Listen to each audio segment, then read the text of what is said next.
Hello and welcome to Ultimate Stream Live. I'm Steve Helliker from Ultimate Stream. We're based in Surrey in the UK and specialise in music streaming products and high quality audio systems. I'm delighted to be joined by Conradin Amft, COO of T+A Hi-Fi in Germany. Hi Steve, thanks. Thanks for having us and good to be with you. So we're going to be talking about the new Caruso. The original one was born in 2008 and was followed a few years later in 2013 by the Caruso Blue. Perhaps you can tell us a little bit about this new model. Sure. So the basic idea behind it for us was to bring the spirit of the 2008 Caruso to 2020.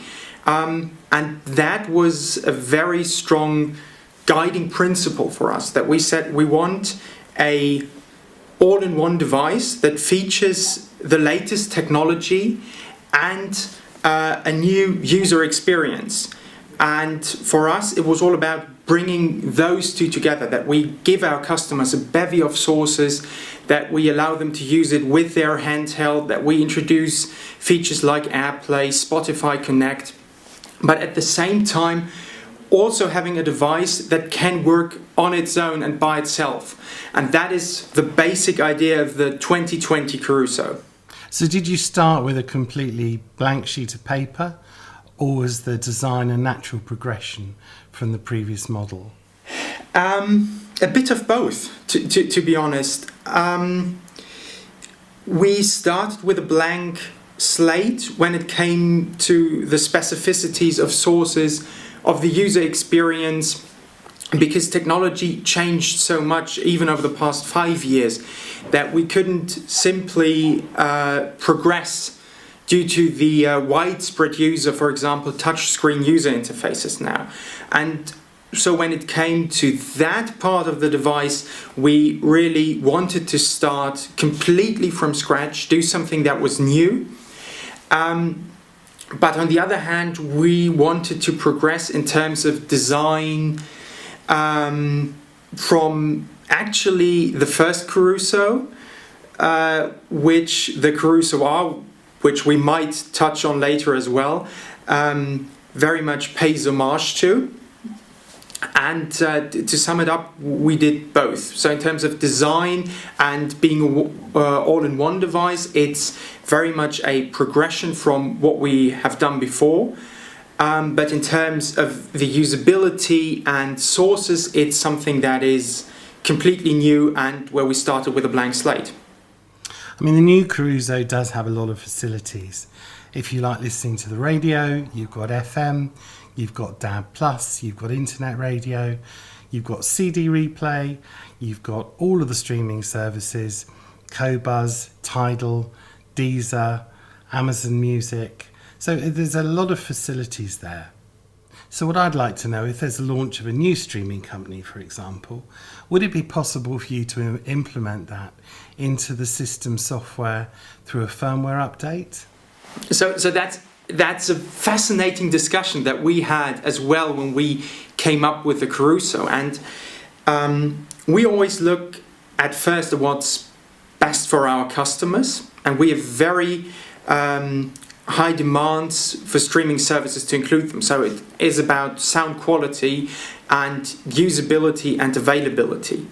And if a streaming service offers those, we are very happy to add them later on through a firmware update, but we are also a bit cautious not to jump on every new streaming service available, because we want to be sure that the customer experience is very good once we've implemented them. So to make a long story very short, yes, it is possible and we are very happy to do it, but we will also only do it if the customer experience is also very good with it. Connie, one of the surprising features I found about what you designed into Caruso was Amazon Alexa. Now, I know it's very popular. A lot of my friends use it. I use it in certain areas of the home as well. What was the idea behind putting Alexa into the Caruso? Well, Steve, it's about simplicity for us, and we wanted the Caruso to be as intuitively to use as possible. And that is why we quickly decided to implement some sort of voice control. At first, we even thought of implementing our own system, but we quickly learned that voice assistants only work well if they are embedded in a larger ecosystem of home automation or music services. And that is why we settled on Alexa, because it is very well embedded in a very well functioning ecosystem. And with that, we want our customers to kind of integrate the Caruso into their entire smart home even more seamlessly. Now, on the other hand, especially in Germany, we have the privacy discussion, and I fully understand that there are some customers who might not want to use those features out of privacy concerns, and that is why we've also implemented a kill switch, which can shut off Alexa so that you can still use the Caruso and aren't forced to use Alexa with it. So in terms of controlling the Caruso, you've got the T+A Music Navigator app, which you can use on your tablet or phone, but you've also got a remote control as well? Exactly, and that is what we found out during our early stages of customer testing. We saw that people enjoyed the touch screen at first a lot, but then if you put them in a real life situation, you aren't, as you just said, you aren't standing by the system, but rather you are sitting in your chair, you're a couple of meters away, and that is why we have the remote control as well, so that you can operate the Caruso through the remote control and still see what's happening. And of course, we also have our Caruso Navigator app that is kind of brings the Caruso user interface to your handheld device. So you can connect Caruso to your home network either wirelessly or via Ethernet. You can also connect via AirPlay, Bluetooth or Roon. So it's pretty comprehensive. What other inputs does it have? At first, we thought of the Caruso as a device that is centered around our customers' handheld devices. So, for example, their smartphone or tablet. That was in the early stages of development that we talked about earlier, where we really thought of how to bring the idea of the Caruso to 2020. But then we realized that might be a bit to 2020 and a bit too constraining as well, and that is why we also have one USB input, one coax input, one optical input, and two additional analog inputs as well, so that users can really use them with their entire infrastructure they might have, that they don't have to adapt their, for example, TV or gaming console to us, but that they can rather fit the Caruso right in and it connects seamlessly. So there are two versions of Caruso. There's the Caruso all-in-one unit and the Caruso R, which has an amplifier built in to power separate loudspeakers. But the Caruso all-in-one has its own amplifier and speakers built in, including a subwoofer. Can you tell me a little bit more about the amplifier and speakers? Sure. So at first, if we start with the necessary structural framework, so to speak, we needed a relatively large internal volume for bass reproduction, and that is why we came up with our T+A aluminum framework that is load bearing and that allows for a relatively large volume for the bass reproduction. But that is only part of the game, because we also have three speakers for the bass actually.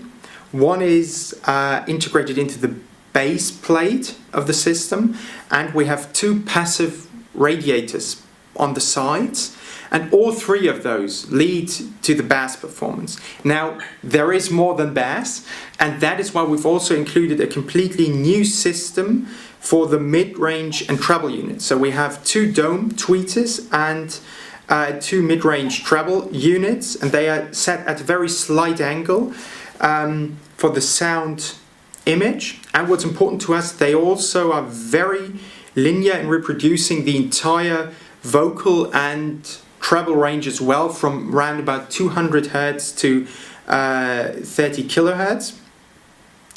And with the amplifier sections, we made sure that each speaker set is driven by its own power amplifiers, so that we have a digital crossover controlling each driver and or crossover points perfectly, and that thereby leads to great spatial image. Can you connect headphones as well? Yeah, actually you can. So we thought of it as a speaker first, but we quickly realized that some people might also want to use it without disturbing, carefully put, disturbing others. And so you can connect both wired and wireless headphones as well. So we've touched on the fact that there's a Caruso and a Caruso R. What's the difference between the two models? Well, when we designed the Caruso, we really wanted it to be an all-in-one device first. And that, of course, led to limitations as a full stereo system. But on the other hand, many customers enjoy the user experience, the design of the Caruso, but want to see it applied to stereo system. And that is the rationale behind the Caruso R, that it brings the versatility in terms of sources, the user experience, the design of the Caruso to a stereo system.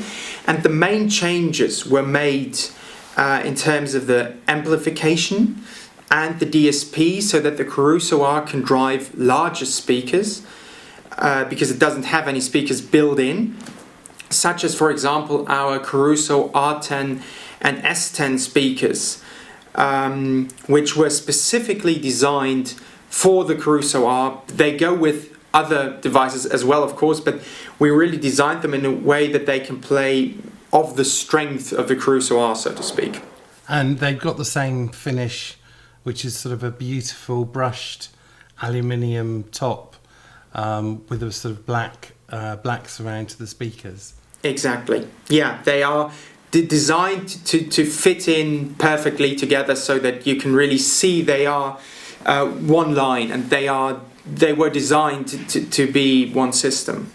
Well, I have to say, I think Caruso does just about everything. It's got an alarm built in as well to wake you up in the morning. Sadly, I haven't managed yet to get it to make me a morning cup of tea, but maybe that's a future software update. Connie, thank you very much for joining us and telling us all about the new Caruso range. Thanks for having me, Steve. It's been great. And yes, see you soon in Germany, hopefully. If you'd like any further information, you can visit our website, ultimate-stream.co.uk. You can email me, Steve, at ultimate-stream.co.uk, or if you'd like a demonstration in our studio in Surrey, or if you'd like a demonstration at your own home, please do get in touch. In the meantime, I look forward to seeing you again soon. Thanks for joining us.